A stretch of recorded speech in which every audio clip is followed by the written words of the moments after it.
Namaste.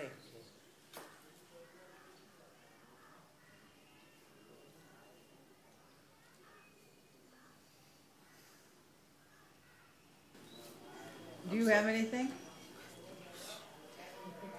Let's see if I can formulate this. Often there are events in our life occur. Say an event in our life occur. It may be a fearful event. It may be something that we never want to happen again. And it becomes set in form. And it looks real. It looks like it's a part of our life. And so we want to avoid anything that looks like it. So for example, we have a bad experience as a child. And so we kind of place it in consciousness and says, anything that appears to look like that, we want to avoid. We don't want to have any part of it ever again. And so it becomes real, and it becomes, so to speak, part of the way we live our life. That's the form. Huh? So knowing that those things happen, that's kind of the way the mind works. The mind has created it. We've had an experience. The mind has formed it. And then the mind in the Brahma, Vishnu, and is sustaining it. It looks real, and everything comes from that. We can't see around it. We can't see through it because we're now identified with it as being real. And that's the way we live most of our lives. True? And that's what most people live their lives, yes. So what we can do, when we're recognizing it, this is the area where we really have to start being aware that that's the way it's occurring. And you always say just see through it. So what you were sharing this morning is the place that you're seeing through it as and from. So there isn't anything... It's a matter of coming to this ability to see through the situation. When you're identified with it, you don't have the ability to see through it. You have to release your identification with it. Now, the only way you can release your identification with it is when you're able to make the distinction in consciousness between the awareness that you are, which is always present, always prior to what you are taking yourself to be. We usually, out of habit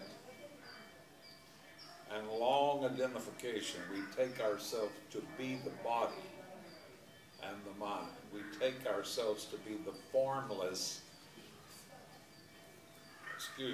the formed being of this, of the body and the mind, as though that is in fact who and what we are. Now that is a strong and long held habit. It requires our hearing the truth.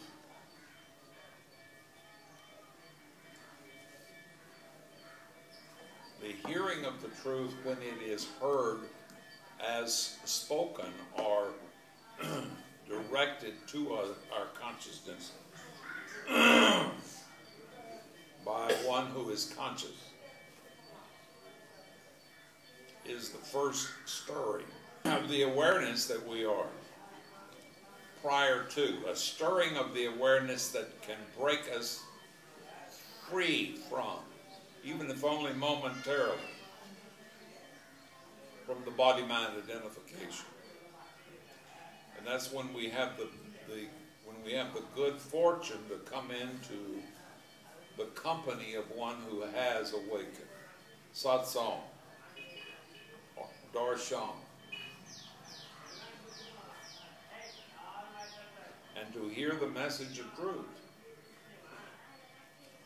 Now, the message of truth simply is that consciousness is before anything else is. If we were not conscious, we wouldn't be able to be conscious that we have a body. but we don't usually recognize our having a body and our ability to see the body as actually occurring in the awareness that is prior to the body. We don't usually see that. Again, due to the habit of identifying with form or with the body itself. But when we hear the message of truth, that consciousness must be before anything else can be, and we begin to look at that and consider that and contemplate, well, what is consciousness? And what is the difference between consciousness as formlessness and consciousness in form? And we begin to have a curiosity, an interest in knowing that. Or maybe it's just an interest in having a closer relationship with God.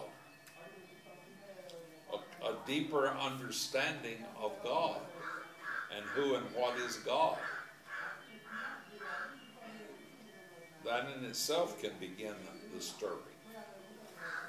And usually that begins the stirring as a result of suffering that is occurring. When we begin to look to the higher power or for a higher power in order to free us from our suffering.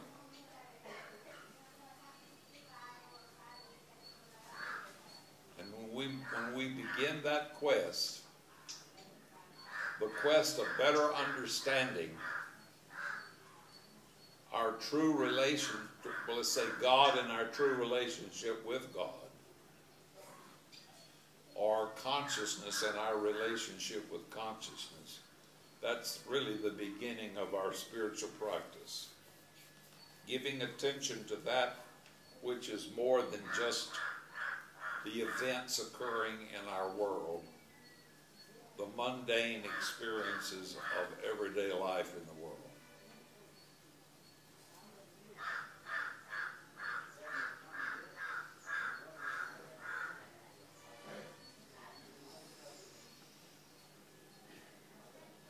There will be a progression in that process based upon to what extent our suffering is motivating us to move into a higher understanding of our relationship with God, or our interest in better understanding the true nature of the being that we are. Again, that can stem from suffering as well. And often it is either way, it's from suffering. It's the grace is the suffering. Suffering is the grace, because otherwise there will be nothing to motivate us to move to a higher level of, a higher state of consciousness.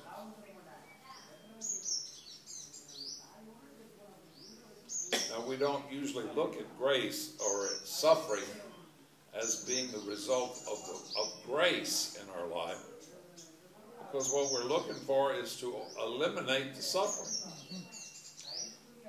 But the suffering is grace.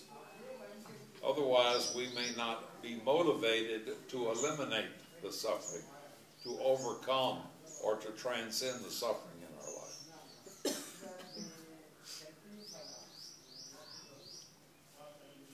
Does that do anything for you? Mm-hmm.